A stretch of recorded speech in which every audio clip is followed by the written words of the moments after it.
สวัสดีครับคมวัสดุทิปส์วันนี้ผมจะมาแนะนำครีมน่าใช้สำหรับกันพามือใหม่อีกครีมหนึ่งในราคาที่ถูกและคุ้มค่ารับรองว่าคุณภาพเนี่ยเกินราคาที่จ่ายไปแน่นอนครับนี่คือทั้งหมดที่ผมใช้ตอนนี้ครับครีมปัจจุบันก็จะมีประมาณนี้แต่ที่ผมใช้จริงๆเนี่ยก็จะมีคู่เนี่ยครับก็คือตัวของธรรมยะ123แล้วก็ครีมคุมเดียวของ Display SA 3.0 คำถามที่มักเจอสำหรับกันพามือใหม่ก็คือว่ามันจำเป็นที่ต้องใช้ครีม2อันด้วยหรือทั้งคุมเดียวแล้วก็2คมผมตอบได้เลยว่ามันจำเป็นครับสำหรับกันพามือใหม่เนี่ยที่อยากเก็บงานให้น้อยที่สุดและเพื่อรักษาครีมของเราไว้ให้มีอายุการใช้งานที่ยืนยาวเพราะครีม2คมเนี่ยถึงแม้ว่าจะเก็บเกรดได้ไม่เนียนเท่าครีมคมเดียวแต่ความแข็งแรงทนทานของเขาเนี่ยจะช่วยในการตัดพลาสติกแข็งเช่นตัดชิ้นส่วนออกจากรันเนอร์ตัดส่วนของพลาสติกใสให้มันแข็งๆได้เป็นอย่างดีเนาะดังนั้นหน้าที่ของครีม2คมก็คือเอาไว้รักษาความคมของครีมคมเดียวนี่แหละครับเพราะครีมคมเดียวที่มีความคมสูงก็จะมาพร้อมกับใบมีดที่บางและเปราะครีมคมเดียวเนี่ยสามารถตัดเกรดได้เรียบเนียนแต่ก็ต้องดูแลรักษาอย่างดีนะครับเพราะถ้าเรานำไปใช้ในส่วนที่แข็งหรือทำตกกระแทกเนี่ยจะเป็นสาเหตุให้ใบมีดหักได้นะครับหักเลยนะครับไม่ใช่บินแล้วทำไมผมมีก้อนแฮนด์อยู่ถึงไม่ใช้ล่ะครับอันนี้คือเป็นเพราะว่าตอนที่ผมซื้อก้อนแฮนด์มาใหม่ผมรีบซื้อแล้วรีบใช้เนาะยังไม่ได้ศึกษาแล้วไม่มีการบำรุงรักษาที่ถูกต้องดังนั้นเนี่ยใช้ไปปีเดียวก็จะมีสนิมเกาะอยู่ทำให้คุณภาพของก้อนแฮนด์เนี่ยลดลงเนาะแต่ว่าจริงๆใช้แล้วผลงานออกมามันก็ยังไม่แย่เนาะถึงแม้ว่าจะมีสนิมเกาะอยู่ก็ตามครับแต่จริงๆที่ไม่ใช้ก็คือมันเป็นเรื่องของความรู้สึกต่างหากที่รู้สึกว่าครีมอันละเกือบ 2,000 แต่ว่าเพราะความไม่รู้ของผมเองเนี่ยตอนนั้นทำให้คุณภาพของครีมหัตเทวะเนี่ยมันด้อยลงมาเนาะพอจะหยิบมาใช้มันก็แบบทำใจไม่ได้เนาะของแพงแต่ประสิทธิภาพมันไม่เต็มร้อยก็เลยเก็บไว้เป็นเครื่องเตือนใจแล้วก็เป็นบทเรียนในการต่อกันพาครั้งต่อไปนะครับครีมที่ผมใช้ทดแทนก็แทนคือเนี่ยครับ SA 3.0 ของ Display ใช่ครับชื่อออกเสียงยากนี่มันของประเทศจีนแน่นอนเนาะมันราคาถูกกว่าก็แทนครึ่งนึงแต่บอกเลยว่าคุณภาพเนี่ยแทบไม่ต่างเลยนะครับDisplay ตัวนี้เนี่ยผมใช้มา 3-4 ปีละเป็นตัวครีมและความคมเนี่ยก็ยังเนียบอยู่เลยเนาะกันพลามือใหม่ที่อยากรู้ว่าเราควรดูแลรักษาครีมอย่างไรเนี่ยให้เช็คกลับไปดูคลิปการดูแลรักษาครีมของผมได้เลยนะครับในท้ายคลิปนี้ผมวางไว้ให้แล้วสามารถกดไปได้เลยถ้าเราเข้าใจเรื่องของการเป็นสนิมแล้วเนี่ยยังไงเราไม่พลาดพังแน่นอนครับเรื่องแบบนี้สำหรับวันนี้ที่ผมจะเสนอให้พิจารณาคือครีมอีกอันหนึ่งบอกเลยนะว่าคุ้มค่าคุณภาพเกินราคาแน่นอนครับถ้าฝั่งญี่ปุ่นเนี่ยมีก้อนแฮนด์เนาะฝั่งจีนผมยกให้นี่เลยเป็น Emperor Hand คือเนี่ยครับเขียนว่า Rui Tu เนาะยี่ห้อนี้ก็คือ Rui Tu เป็นยี่ห้อที่เชื่อถือได้แค่ไหนคือจะบอกว่ายี่ห้อนี้เขาดังมาจากอุปกรณ์เครื่องมือช่างนะครับไม่ว่าจะเป็นเครื่องมือวัดเครื่องมือตัดเหล็กงัดอุปกรณ์เหล็กอื่นๆเนี่ยตัวนี้เชื่อได้แน่นอนดังนั้นตัวครีมต่างๆที่ผลิตขายออกมาก็ถือว่ามีคุณภาพพอสมควรเลยทีเดียวซึ่งครีมกันพลาก็เป็นอีกครีมหนึ่งที่ออกมาได้ไม่กี่ปีนะครับครีมตัดกันพลาเนี่ยรุ่ยถูก็มีหลายเกรดเลยเริ่มต้นจาก RM 1.0 และใบครีมก็จะค่อยบางๆลงเป็น 3.0 4.0 และ 5.0 นะครับซึ่ง 5.0 เป็นครีมที่มีความบางมากที่สุดและราคาแพงที่สุดด้วยผมได้สอบถามกับคนที่เคยได้ใช้ครีมของรุ่ยถูเนี่ยทุกเกรดแล้วเนาะเขาบอก RM 1.0 สำหรับเริ่มต้นเนาะมือใหม่ RM 3.0 สำหรับมือเก่า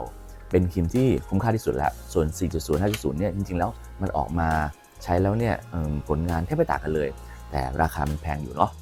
RM 5.0 เนี่ยอยู่ประมาณ 1,500 บาทส่วน 4.0 อยู่ 900 บาท RM 3.0 อยู่ที่ 600 บาท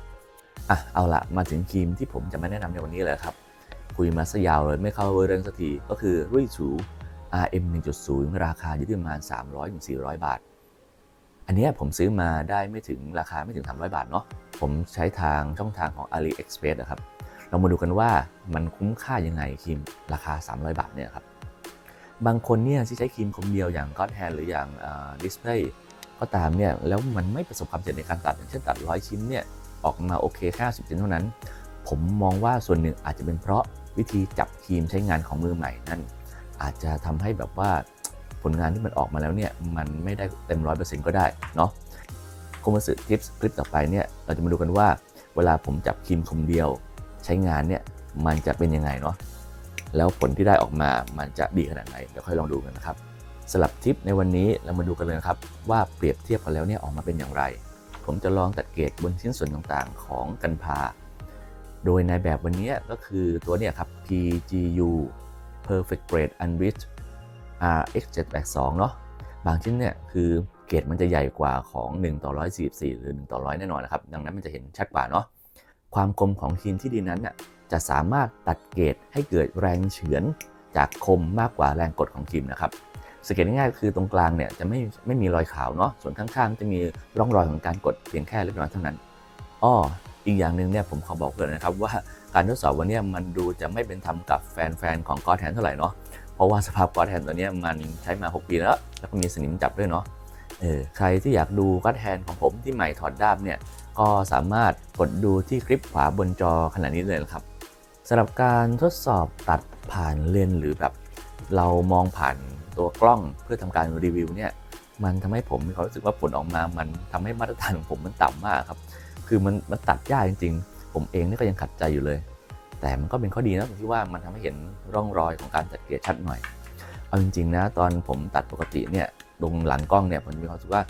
ถ้ามองด้วยตาเปล่าเอาแบบว่าตาเปล่าเลยนะไม่ต้องแบบระดับซูมมาโครหรืออะไรอย่างเงี้ยผมบอกเลยว่าครีม3อันนี้ให้คะแนนเท่ากันเลยต่างกันที่ความรู้สึกนั้นเองว่าGod Handมันนิ่มที่สุดเนาะด้วยถูนิ่มรองลงมาส่วนดิสเพลย์นี้คือความรู้สึกมันเหมือนกับครีมทั่วไปที่มันไม่มีสปริงหน่วงครับมันไม่ค่อยนิ่มเท่าไหร่เนาะเดี๋ยวเรามาดูแต่ละสีเลยกันว่าเป็นยังไงสำหรับชิ้นสีแดงGod Hand กับรุ่ยถูเนี่ยผมว่าใกล้เคียงกันเนาะส่วนดิสเพลย์เนี่ยจะมีรอยตรงขอบเกล็ดหน่อยนึงส่วนชิ้นสีเหลืองนี่3อันผลออกมาค่อนข้างจะใกล้เคียงกันทีเดียวเนาะอาจจะเป็นเพราะว่าพลาสติกมันสีอ่อนมันเลยมองเห็นรอยเกล็ดไม่ค่อยชัดเท่าไหร่ส่วนชิ้นสีดำเนี่ยก็จะให้ผลใกล้เคียงทีเดียวส่วนใหญ่จะเป็นรอยของขอบนอกของเกล็ดซะมากกว่านะครับสำหรับชิ้นสุดท้ายคืออันนี้ลองมาตัดอันเดอร์เกรดดูเนาะซึ่งGod Handเนี่ยจะตัดได้เนียบที่สุดเลยคือชิ้นเนี้ยมันเป็นชิ้นเคลือบสีซะด้วยสิเลยทำให้เห็นชัดหน่อยเนาะจะเห็นขอบของชั้นเคลือบจากการตัดของGod Handเนี่ยค่อนข้างจะคมครับคมแล้วก็เนียนรองลงมาก็คือดิสเพลย์แล้วก็ตัวรุ่ยถูเป็นสุดท้ายเนาะจากการทดสอบความคมเนี่ยผมว่าGod Handที่อยู่มา6ปีมีสนิมเกาะบ้างเนี่ยผมให้มันเป็นที่1เลยครับสำหรับความคมลองมาเป็นดิสเพลย์แล้วก็รุ่ยถูเนาะมันพอๆกันแต่สิ่งที่ยังพิสูจน์ไม่ได้วันนี้ก็คืออายุการใช้งานครับGod Hand 6 ปีดิสเพลย์4 ปีแต่ตัวของรุ่ยถูเนี่ยมันใหม่ถอดด้ามเนาะเรื่องอายุเรายังไม่ทราบว่ามันใช้งานได้อีกนานเท่าไหร่แต่ถ้าพูดถึงความคุ้มค่าและราคาเงินที่เสียไปเนี่ยสำหรับการพามือใหม่ผมมองว่าคุ้มสุดก็คือรุ่ยถูเนี่ยแหละครับมันมีความคุ้มค่าอันดับ1รองลงมาก็คือดิสเพลย์แล้วก็สุดท้ายคือGod Handที่ผมพูดอย่างนี้คือผมก็มีเหตุผลของผมนะก็คือว่าอันที่1คือราคาของGod Hand 1 อันมันเท่ากับ Display 2 อันและมันเท่ากับรุ่ยถู6 อันสำหรับมือใหม่ที่ยังเก็บรักษาไม่ถูกต้องหรือยังไม่มั่นใจเรื่องของการใช้งานเนาะว่าการใช้งานการตัดที่ไม่ตรงกับหน้าที่ของครีมพรมเดียวหรือแม้แต่การตกหล่นแตกกระแทกของครีมก็ตามเนี่ยผมมองว่ารุ่ยถูเนี่ยมันน่าจะดีกว่ามันหล่นได้6 ครั้ง6 ครั้งเลยทีเดียวเนาะส่วนรอยตัดเกรดจริงๆทุกรอยที่เกิดจากการตัดของครีมทั้ง3อันนี้ผมบอกเลยจากการทดสอบเนี่ยมันเป็นรอยที่เล็กน้อยมากครับเราสามารถเอาเล็บขูดหรือแม้แต่เอาตะไบฟองน้ำลูบออกเนาะลูบนะไม่ใช่ขัดแค่ลูบก็ออกแล้วครับมันก็จะมีความรู้สึกว่ามันออกแบบเนียนได้เลยและถ้าเราใช้ครีมคนเดียวอย่างถูกวิธีดูแลบำรุงรักษาเขาอย่างถูกต้องสม่ำเสมอเนี่ยผมบอกเลยว่าย่อไหนก็อยู่กับเราไปนานเท่านานแน่นอนครับนั่นคือนิยามความคุ้มค่าของผมเนาะถ้าถามส่วนตัวผมแล้วเนี่ยผมชอบอันไหนที่สุดผมยกให้ดิสเพลย์ครับมันเป็นเรื่องของความรู้สึกเนาะจังหวะของการงับของคมครีมและเสียงของการตัดเนี่ยผมชอบมากที่สุดละนั่นก็คือสำหรับผมแล้วสำหรับท่านผู้ชมล่ะครีมของท่านคือแบบไหนเพราะว่าแค่3ตัวนี้ผมว่า10 ปีต่อจากนี้ไปผมคงไม่ต้องซื้อใหม่แล้วนะครับคุณวัสดุทิปคลิปนี้ก็มีเพียงเท่านี้นะครับคอยติดตามคลิปต่อไปนะครับสำหรับการพามือใหม่ว่าจะจับครีมคมเดียวอย่างไรให้เอาอยู่วันนี้หมดเวลาแล้วผมโตโร่คมสึสวัสดีครับ